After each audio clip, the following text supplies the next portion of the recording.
folks. It's Anne Marie. It's the long story short, tidbits from your chief of staff. And I am delighted at my next guest that I've got today, Douglass Barrancotto. Did I say that right? You said it absolutely perfectly, Anne Marie. Fantastic. He is a chief of staff at Microsoft, has been doing it for quite a while. So, Douglass, I want to give you a moment to introduce yourself to my audience. So, over to you. Thanks, Anne Marie. It's an absolute pleasure to be here. I am, as you say, a chief of staff at Microsoft. I've been doing it for almost exactly 18 years. My anniversary was a couple of days ago. I was a summer joiner at Microsoft, and I started out in the UK. Spent 5 years there in various operations roles, transferred over to the US because I wanted to come to the mothership. And, people say, if you're here in Redmond, you're where everything's happening. That might not have been the truest statement in the world, but there's a lot happening here. I came for 2 years, and 13 years later, I'm still here. Another fairly characteristic Microsoft story. And I've been doing roughly the same job in very different places around Microsoft. I was a chief of staff in IT, the much dreaded IT department. I switched over to an engineering team and really felt re-recruited when I walked across the freeway, the 520, and went over to Building 84 and started working in the Windows team, and then switched into Azure. Got a little bit more into the cloud, and now working in the GPU gold rush and the HPC AI business, so high performance computing and artificial intelligence. So the job has stayed the same, the scope has changed, and it's just kept me going and kept me interested. I'm a sort of a come into the office type of person, and I do it because I enjoy it.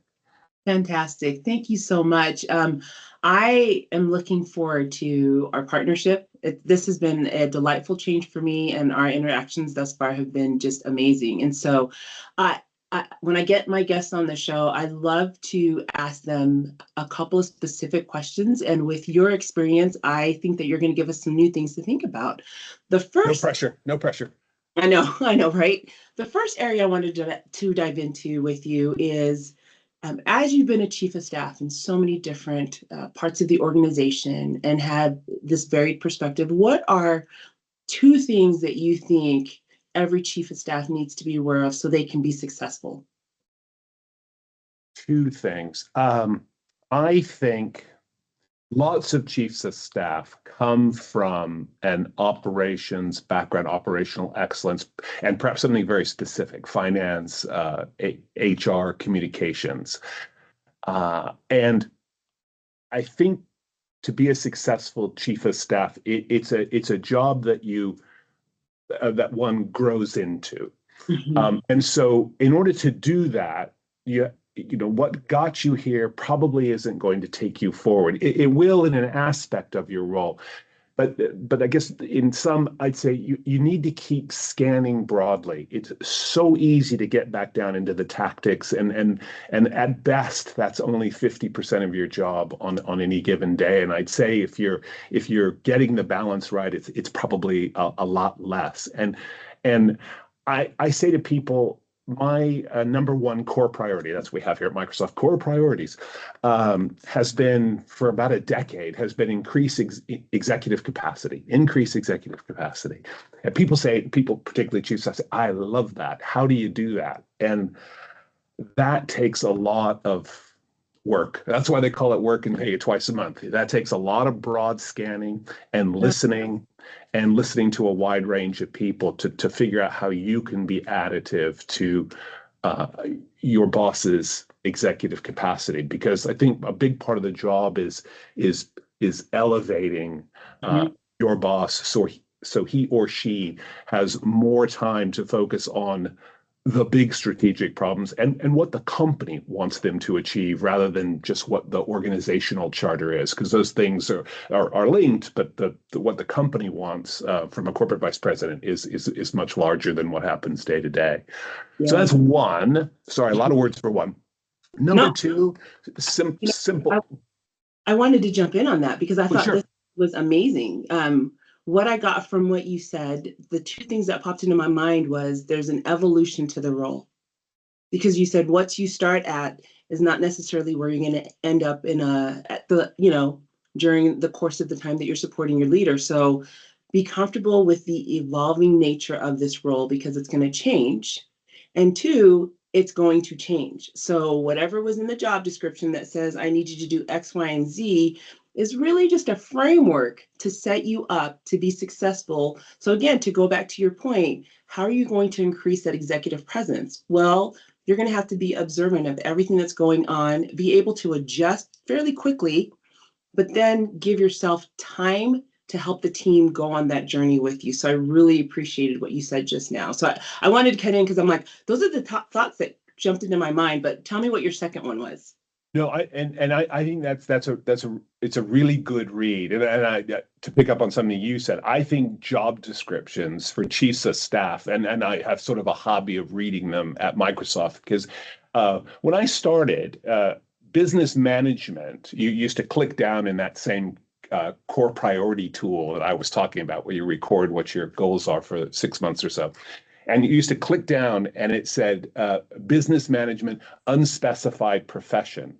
So in the 15 years, 18 years I've been doing this role and people's expectation about the role and what the role should deliver has changed a lot. So you have that as an overlay to, yes, every time you take a role like this and you have a piece of paper with a job description written on it, you're right. It's a faint frame. It's a hint at what you might be doing. What you're actually going to be doing is taking what I think I've never met a chief of staff straight out of college. It's a job that where it helps to have been kicked in the teeth a few times, to have failed multiply.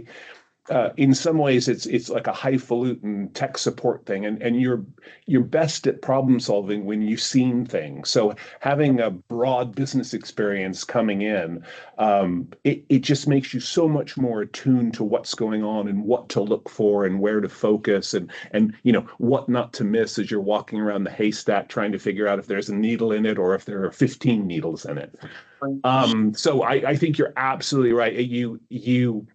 You need to do a lot of learning, and that's in every six, because no leader is really the same. And I think that's why you see a lot of variation in what chiefs of staff do around here, because you walk into different business problems, you walk into very different leadership styles, different leadership team styles, and you have to kind of munge that together and form a hypothesis and some principles about what you're going to get up to. Perfect. Thank you. Number two, and probably just as a segue from what I was just saying, it's relationships. It's a massive relationship role. You're considered to be an individual contributor in Microsoft terminology, although many chiefs of staff here have teams. But it's a Ronin, a sort of a ninja kind of role. You get hired to be a person that works across a lot of areas. And sometimes having very, very large teams, in my experience, can be baggage, can be distracting from what your role is. You can create an apparatus that sort of gets in the way of the incisive kind of performance that you are supposed to provide. And so and the higher up you go in the organization, the more important that your relationships exceed the bounds of your own division. Even I think there's an attribute here, a capability, which is called, I think, cross boundary influence or cross boundary working. I think this is so important to the role of a chief of staff, because again, it's an easy role to get sucked down into the tactics. You have to stay broad. Microsoft is full of just genius people who are 2 miles deep, and the technological capability and knowledge and application of that knowledge is unbelievable. Microsoft, however, does need people who are 2 miles wide. It doesn't need a lot of them, because then I think you just become overhead, but it does need a few who are operating across and can make an environment happen that's financially stable, that's culturally stable, to allow the 2 mile deep people to work more effectively. So relationships is my second big one. Always paying attention, always kind of grooming and tending to those. Thank you.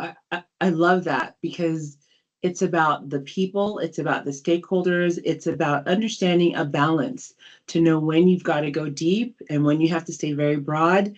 And there is an art and science, and it is modified. It changes depending on who you're working with, what organization you're in.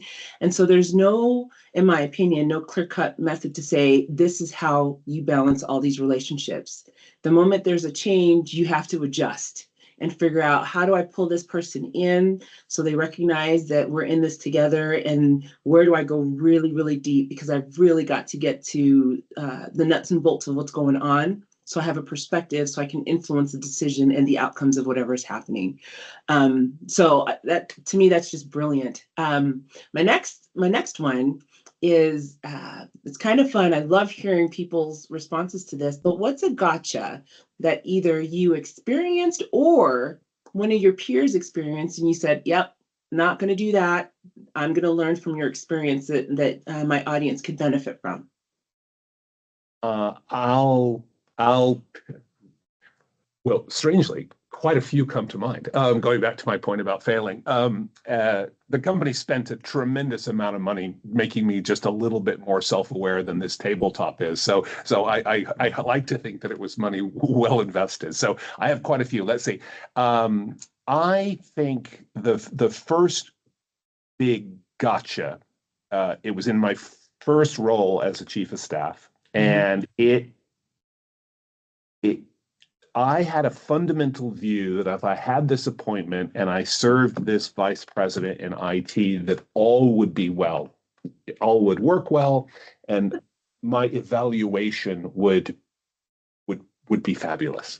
And the thing that I ignored was that he had 12 people working for him called a leadership team, and I really needed to pay some attention to those people because that's really the way that it operated. And Emery, I don't know, because I was new and eager and keen, why I thought that one primary relationship was going to have me surfing into a happy future.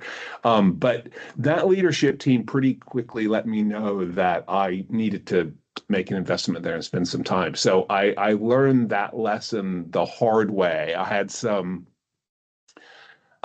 just I think some rightly disgruntled leaders, and I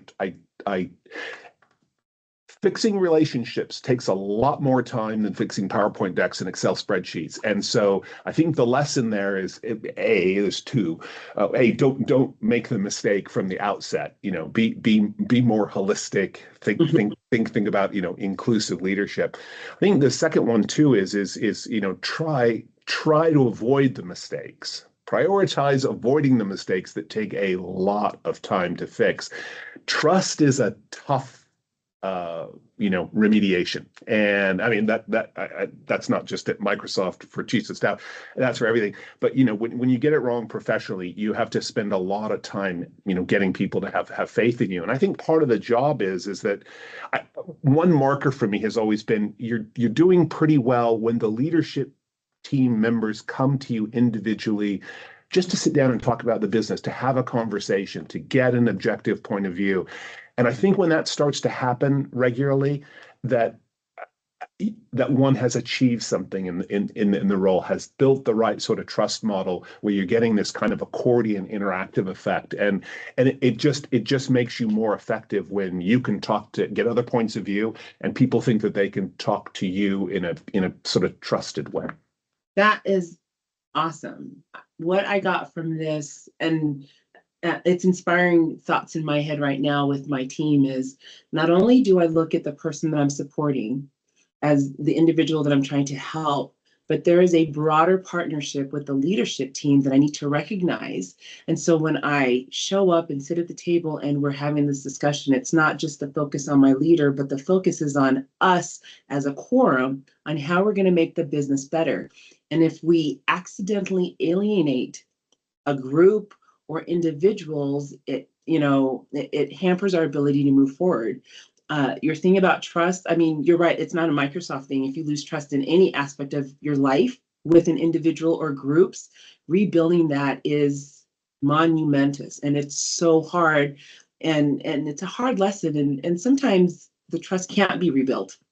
And it sounds That's in your situation, it was rebuilt, but it's something for us to be mindful as chief of staffs. We're supporting a leader, but we're supporting a leadership body. And we are partners with that leadership body. So I really appreciate that you said that. that's spot on, and you're right. I think of the 12 people, I probably fix 9 of the relationships. But of Mhm. course, you get as many leadership styles as you get people in very competitive environments, and probably anywhere, probably in schools, in baseball teams, anywhere. Yeah. And so you're right. You're absolutely right. They were not all. I'm sure there was some trepidation. They thought, we saw you coming in. You have no idea. I'm a serial monogamist when it comes to the chief of staff role. I have had a very, very unusual trajectory at Microsoft. I think in the 18 years I've been here, I've been a chief of staff for a dozen, 15 of those, and I've had working relationships that were 4 years, 4 years, and 7 years. That probably, see, the math doesn't add up, but then finances and math is not my long suit.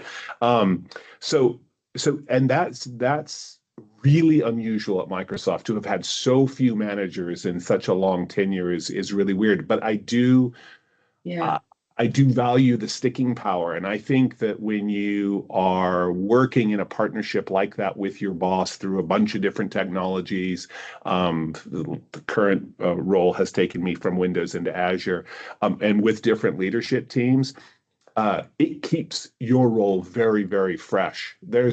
From that first lesson I learned, I have the commonality of having had the same boss for a number of years, but all the parameters and dimensions of what he's been doing has changed dramatically. And it does keep it fresh because you have to keep up. And what worked in Windows isn't going to work in Azure, and what was working in Azure isn't really working with this, explosive HPC and AI strategy that we have now. So, but it's hard for me. It's fun. It's fun. I talked about being re-recruited. It's fresh every week. And then I meet people like you, and then my own peer group is refreshed, and here we go again. So, what a great job to have. Right. What a ride. What a Yeah, ride. what a ride! Literally, e-ticket ride. I know. Thank you again for chatting with me. Folks, Pleasure. I know that this was enjoyable for you because this was supremely enjoyable for me. Doug, the points that you hit in on was the evolution of this role to be flexible, to value and prioritize those relationships that we have, ensuring that we've got the trust. And your example also reminds us that it's a hard road. And so we're going to have those moments where it's an opportunity for learning. That's Yep. what we like to say. So before I sign off, I want to give you final words with my listeners. Any parting remarks you'd like to say with them? No, if people have listened this far, thank you very much. I love what I do. I love the opportunity to be able to, come and talk to people and be enthusiastic about the role. I find often the best conversations I have, Anne Marie, are with people like you when chiefs of staff. I'm kind of a Yoda figure around here because I decided to be a chief of staff long before it was kind of considered to be career suicide to be a career chief of staff at Microsoft. You were 2 years and then you rolled off and you did something important. Well, I've always found this role important. And people come to me and chiefs of staff are kind of like a lighthouse. We're pretty busy. It's hard to meet other chiefs of staff, but when you do, it's such an easy conversation because you're essentially talking to people with common problems and common challenges. And I always, whether I'm interviewing people or just talking to people over a drink, I love to be an enthusiast for the role because I think to be able to sit where we sit and watch an entire business operate fully, it could be $1 billion cost center or it could be, something with $1 billion product revenue. And you just get to watch that operate and evolve and grow. it's a, it's an NBA in a week around here sometimes. So what a great place to be. And thanks for letting me talk about it.